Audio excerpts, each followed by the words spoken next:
मेरे प्रिय बहन भाइयों, सबको जय मसीह की। जीजस टीवी 1 के में आपका स्वागत है।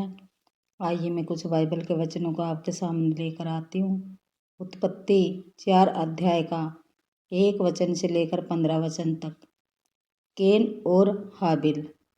केन और हाबिल का किस्सा। आइए वीडियो को शुरू करते हैं और वचनों की तरफ चलते हैं। जब आदम अपनी पत्नी हव्वा के पास गया, तब उससे गर्भवती होकर केन को जन्म दिया और कहा, मैंने यहोवा की सहायता से एक पुरुष पाया है।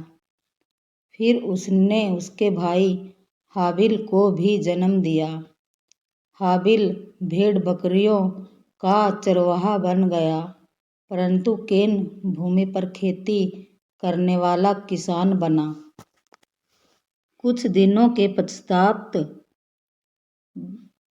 केन यहोवा के पास भूमि की उपज में से कुछ भेंट ले आया और हाबिल भी अपनी भेड़ बकरियों के कई एक पहलौठे बच्चे भेंट चढ़ाने ले आया और उनकी चर्बी भेंट चढ़ाई। तब यहोवा ने हाबिल और उसकी भेंट को तो ग्रहण किया, परंतु केन और उसकी भेंट को ग्रहण न किया। तब केन अति क्रोधित हुआ और उसके मुंह पर उदासी छा गई।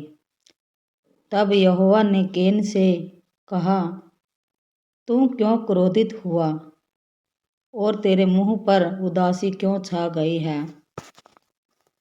यदि तू भला करे तो भला क्या तेरी भेंट ग्रहण न की जाएगी?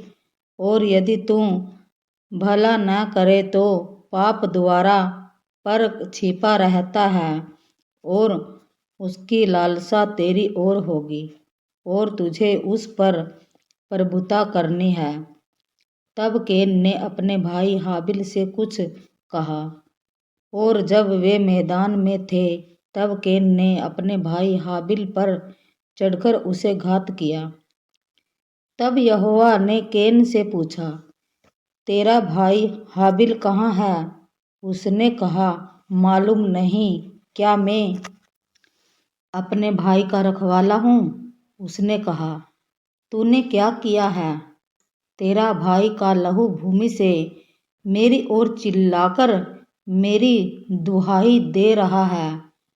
इसलिए अब भूमि जितने तेरे भाई का लहू तेरे हाथ से पीने के लिए अपना मुंह खोला है, उसकी ओर से तू श्रापित है। चाहे तू भूमि पर खेती करे तो भी उसकी पूरी उपज फिर तुझे न मिलेगी, और तू पृथ्वी पर भटकने वाला और भगोड़ा होगा। तब केन ने यहोवा से कहा, मेरा दंड सहने से बाहर है। देख, तूने आज के दिन मुझे भूमि पर से निकाला है और मैं तेरी दृष्टि की आड़ में रहूंगा और पृथ्वी पर भटकने वाला और भगोड़ा रहूंगा, और जो कोई मुझे पाएगा मुझे घात करेगा।